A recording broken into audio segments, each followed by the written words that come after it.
I'm going to show you how to make mince pies, and this is a great one because even if you're rubbish at cooking, it doesn't matter, because this is just simply a bit of assembly. You can go out and buy some bought pastry. It's an absolute doddle. They'll love you for the whole of Christmas. So, how to cook mince pies.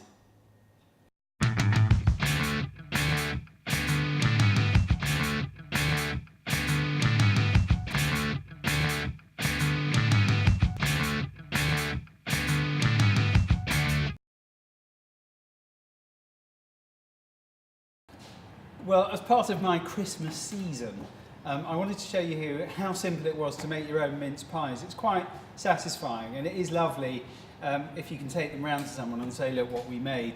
And by the way, it's fine to use bought pastry. I've got all my ingredients here. So some dried mixed fruit, which at this time of year you can get from any supermarket. Some chopped apricots, which I've actually chopped a little bit more.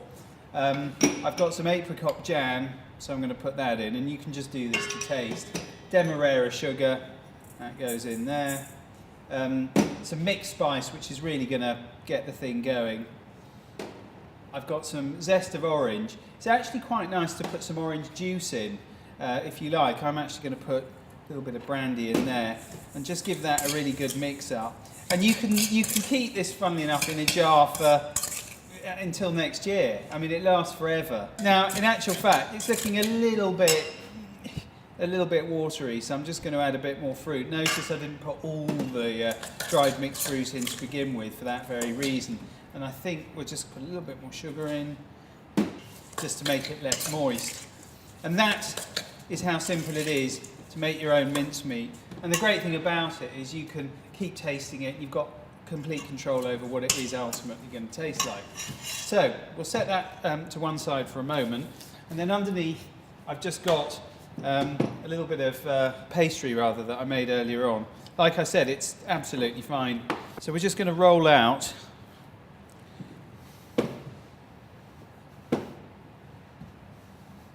now, and a separate thing just for the top, I cut out a little star. The way I did it, which is a nice little tip for you, is I went onto Google, got a picture of a star, printed it off, and then used it as a stencil, and that way they're all quite uniform. And now what I'm going to do is put this into the tin. So I'm just going to cut a big circle. I'm not going to win any prizes for geometry doing that, but let's just get that off the workbench. That's going to go straight into here. In fact, I'm just going to make it a bit smaller because I don't want them too deep. And we've got our nice little star to go on. So that goes in like that. And now I'm just going to put a bit of the mincemeat filling in. That goes in.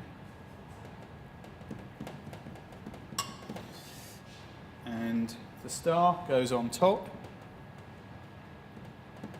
And then finally, I've just got a little bit of egg yolk here. And I'm going to brush the top.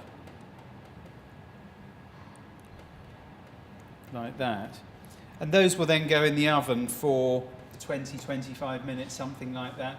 I think the big tip is take them out, just put them on a bakery rack and leave them for 15-20 minutes. Don't touch them. What will happen is they'll shrink, and then using a spoon you'll be able to get them out much easier. If you try and get them out immediately, they're just going to disintegrate.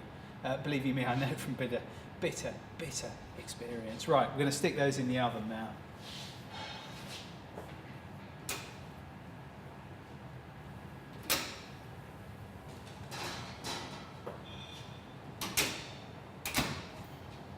So those mince pies that we put in, they'll be ready, so I'm going to get them out of the oven. Here we go. Oh, look at that. Christmas. And there you have gorgeous festive mince pies made by yourself. Somebody who's left a review on either Google or Facebook wins a free pasta machine. So let's see who it is. Oh, it's Kenny Fleming. Thank you, Kenny. That will be up in the post. You'll probably get that in the new year because Santa's a bit busy at the moment. Next time, in fact, in the new year, I'm going to show you a lovely winter dish. We're going to be doing a pheasant casserole. In the meantime, have a very happy Christmas and a very happy New Year to you.